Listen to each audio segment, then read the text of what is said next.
ముఖ్యమంత్రి స్థాయిలో ఉన్న వ్యక్తి ఇంకా ఇప్పుడు చంద్రబాబు నాయుడు అది మాట్లాడే టైంకి విచారణ కూడా ఆదేశించలేదు. విచిత్రం ఏదంటే ఎఫ్ఐఆర్ కూడా దాఖలు చేయలేదు.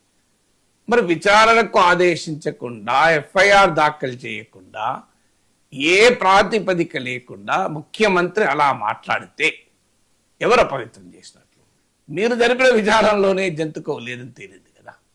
వాళ్ళు దాన్ని కూడా మళ్ళీ 10% లోపు ఉండొచ్చు కదా, 10% ఎల్లున్నారు కదా అంటే కలిసిందని. అంటే ఏ విచారణ లేకుండా మేము తిరుమల లడ్డులో ఎనిమల్ ఫ్యాట్ కలిసిందని మేము చెప్పదలుచుకున్నాం. ఇదా కదా వాదన? ఎంత అన్యాయం ఇది. So what is this? Why are you attacking? మీరు టీడీపీ వారు వైసీపీని అటాక్ చేస్తారనుకుంటున్నారు. మీరు పదే పదే జంతు కొవ్వు అని 1000 సార్లు మనీ మీ అనుకూల మీడియాలో రాయించుకొని అల్టిమేట్గా ఎవరిని అటాక్ చేశారు మీరు? వైసీపీనా? వైసీపీలు బాగానే ఉన్నారు. దేవుని ప్రసాదాన్ని అటాక్ చేశారు.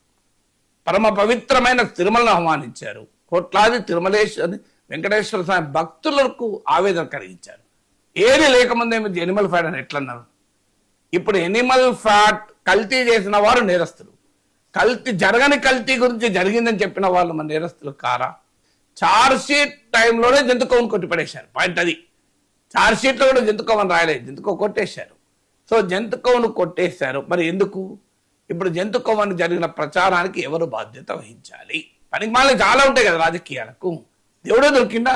దేవుడు ప్రసాదమే దొరికిందా? ఇంకా రాజకీయాలు 10% ఉండొచ్చు కదా అని నిన్న టీడీపీ అనుకూల మీడియాలో చర్చలు. విచిత్రంగా అరే వాళ్ళేసిన సీట్లోనే రూల్ అవుట్ చేసినాక ఇంకా ఉండొచ్చు, జంతుకోవే కలిసి ఉంటుంది. అరే లడ్డు గౌరవించడం అవుతుంది అది? ఇప్పటికైనా జరిగిన పొరపాటు జరిగింది, తొందరపడి మేము అనుకున్నాం జంతుకోవని.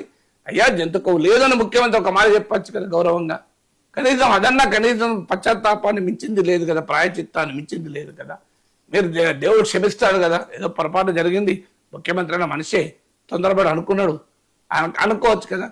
సో వాళ్ళు ఇప్పటికీ డిఫెండింగ్. అసలు దేవుడి కొరకు రాజకీయం చేసే పార్టీ అసలు మాట్లాడదు. వాళ్ళు అడగాలి కదా, జంతుకోవు కలవకపోయినా కలిసినండి చంద్రబాబు నాయుడు ఎలా అన్నాడు, ఏ బేస్ మీద అన్నాడు. సుప్రీంకోర్టు కూడా అదే చెప్పింది కదా.